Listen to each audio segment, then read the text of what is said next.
So good afternoon. This hearing will now come to order. As the hearing is fully virtual, we must address a few housekeeping matters. For today's meeting, the chair or staff designated by the chair may mute participants' microphones when they are not under recognition for the purposes of eliminating inadvertent background noise. Members, you are responsible for muting and unmuting yourselves. If I notice that you are recognized, that you have not unmuted yourself, I'll ask the staff to send you a request to unmute yourself. Please then accept that request so you are no longer muted. I remind all members and witnesses that the 5-minute clock still applies. If there's a technology issue, we will move to the next member until the issue is resolved, and you will retain the balance of your time.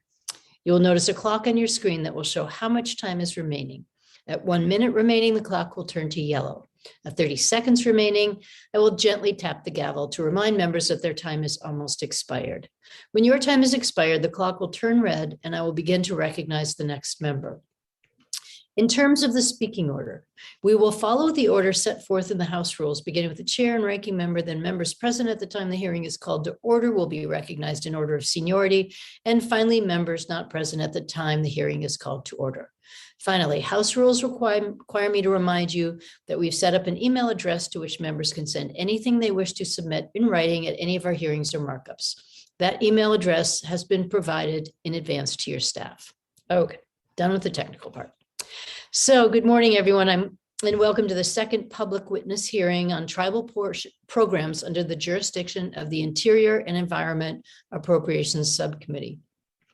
Due to the ongoing pandemic, we are still not back to normal for public witness hearings. However, this year we are having 2 hearings. Yesterday, we heard about national Indian country priorities to inform the fiscal year 2023 annual appropriation.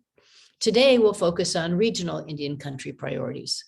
As in 2022, we've also solicited testimony from individual tribes to focus on specific tribal priorities. That testimony was received last month. A lot has happened since we last met. Indian country is struggling with the effects of a pandemic that have resulted in loss of lives, including many tribal elders and fluent native language speakers, shut down tribal governments, and shuttered schools. The pandemic's mental health impacts on Native Americans are devastating, and will need long-term assistance to address. I'm very grateful that President Biden is honoring the nation's treaty and trust responsibility to address these issues. I also look forward to his focus on the climate change crisis and the need to transition to clean energy that is impacting not only the nation, but the world. Like the pandemic, Native America is on the front lines of the climate change crisis and has an important role to play in leading the way to a cleaner, healthier future. For fiscal year 2023, President Biden proposes $2.8 billion for the Bureau of Indian Affairs, $583 million above the fiscal year 2022 enacted level. This includes much needed increases of an additional $38 million for public safety and justice programs and construction projects, plus an additional $104 million for natural resources management to continue investments to address climate change and pivot to cleaner energy. Further, the budget proposes to reclassify contract support costs and payment for tribal leases as mandatory. For the Bureau of Indian Education, the president requests $4.5 billion, which is $294 million above the fiscal year 2022 enacted level. The president proposes to make a substantial investment in education construction with a requested increase of $156 million. I recently met with leaders from the National Indian Education Association, where we discussed the need for additional infrastructure investment. This requested increase is much needed. For the Indian Health Service, the president proposes to reclassify the entire budget as mandatory. The proposal is not within the subcommittee's jurisdiction. Since no discretionary funds were requested, I look forward to today's testimony on priority areas in the event Congress has not reclassified the service accounts before we pass the annual discretionary appropriation bill. I'm pleased to welcome tribal organizations to discuss regional needs and challenges facing Indian country. I'm eager to learn more about your issues and priorities, and I look forward to our discussions on these issues because I believe it will help to inform us as we begin to develop the 2023 appropriations bill. Each witness's full written statement will be introduced into the record, so please do not feel pressured to cover everything orally. After we hear the testimony of each witness on the panel, members will have the opportunity to ask questions. And with that, I am happy to yield to my friend, Mr. Joyce, for his remarks. Thank you, Madam Chair, and thank you for continuing these important hearings to get input from tribal leaders on a wide array of programs under this subcommittee's jurisdiction. I'd like to extend a warm welcome to the distinguished tribal leaders testifying today. This is day 2 of the subcommittee's traditional 2-day annual listening sessions with tribal leaders. I know we all look forward to the day when we can return to full-day sessions and visit with tribal leaders from around our nation.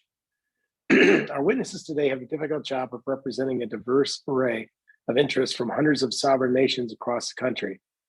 I represent the northeast corner of Ohio, which was once the land of the Miami, Seneca, and others. I'm humbled to be joining you today in my capacity as ranking member on Interior Committee, perhaps now more than ever. As I said yesterday, Indian country recently lost a true leader in Capitol Hill with the passing of my fellow Native American Caucus Vice Chair and Alaska's sole voice in the House for nearly 5 decades, Congressman Don Young. Though not an official member of this subcommittee, he always looked forward to these annual tribal meetings. Excuse me here, since I don't know what just happened there. I'm sorry. Get a call in the middle while you're doing one of these things is ruins me. I apologize for that. We all understand the complicated technology. Like Don Young and many others in Congress, I recognize that upholding the tribal trust obligation is a responsibility shared by all members of Congress, regardless of the congressional district. I also realize the federal government still has a long way to go before fully meeting its trust and treaty obligations. I suspect we'll hear about the important work that remains to be done from our distinguished witnesses this afternoon. That's why I'm in a position on Appropriations Committee. Is a great honor, but it's also a heavy responsibility. But fortunately, I have a friend and partner in Chairwoman Pingree, and it's my sincere hope that together we'll continue the hard work of our predecessors for more than a decade to increase the federal commitment to meeting those trust and treaty obligations. So I look forward to listening and learning from the testimony today and working with my chair and the rest of my colleagues in the days and weeks ahead to help you in this next fiscal year. I yield back, Madam Chair. Thank you so much, Mr. Joyce, and thank you for your kind words. I look forward to working on this with you, and I am also pleased you mentioned our departed colleague, Don Young. We're all going to miss him very much and his important commitment to Indian country. Do any other members wish to make an opening statement?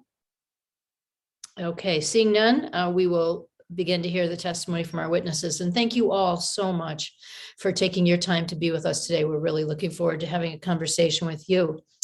I will begin by recognizing Mr. Kirk Francis, the president of the United South and Eastern Tribes. And I feel very fortunate to have Chief Francis as a chief of an important Penobscot tribe in our state. So it's a pleasure to have you with us today, and it's always good to hear your voice. So thank you so much for joining us, and please go ahead with your remarks.